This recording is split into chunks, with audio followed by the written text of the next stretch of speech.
దాని గురించి అంతా ప్రయత్నం చేస్తున్నారు. బృందావనంలో 108 చేస్తారనమాట. ఆ విధంగా అటువంటి భక్తులు ప్రతి వాళ్ళొక రామాలయం కూడా కట్టారు.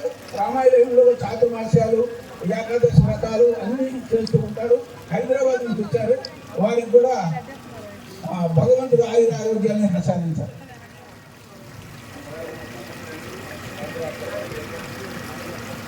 ఓం తత్సంయోరావృణీమహే ఘాతుం యజ్ఞపతయే ధనివీ స్వస్తిరస్తు నః స్వస్తిర్మానుషేభ్యః ఓం ఘాతు భేషజం సన్నో అస్తు ద్విపదే సంచతుష్పదే ఓం శాంతి శాంతి.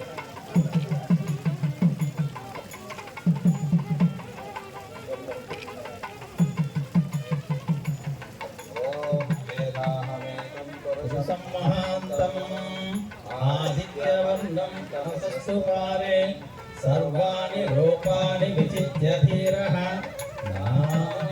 నాభివదన్యదాస్తే శతమానం భవతి శతాయుఃపురుషశతేంద్రియం ఆయుష్యేవేంద్రియే ప్రతిష్టతి.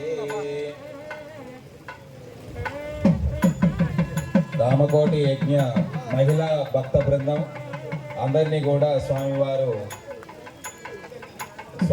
సన్మానిస్తున్నారు. వీళ్ళందరూ కూడా కార్యక్రమంలో అసలు తన ఇంటి కార్యక్రమం లాగా వచ్చేసి రామకోటి కార్యక్రమంలో, యజ్ఞ కార్యక్రమాల్లో, అదేవిధంగా సభా కార్యక్రమాల్లో, వసతి కార్యక్రమాల్లో అందరూ కూడా మరి కుటీర పరిశ్రమ లాగా అట్లాంటివన్నీ కూడా చేస్తారు హైదరాబాద్లో. మరి వీళ్ళందరూ కూడా ఎంతో రామకోటి ఆశ్రమాన్ని యజ్ఞ కార్యక్రమాలకు ముఖ్య భక్తులు. మరి ఆశ్రమానికి స్వామివారి గంగాపురం ఆశ్రమానికి కూడా ముఖ్యమైనటువంటి భక్తులు. హరి ఓం.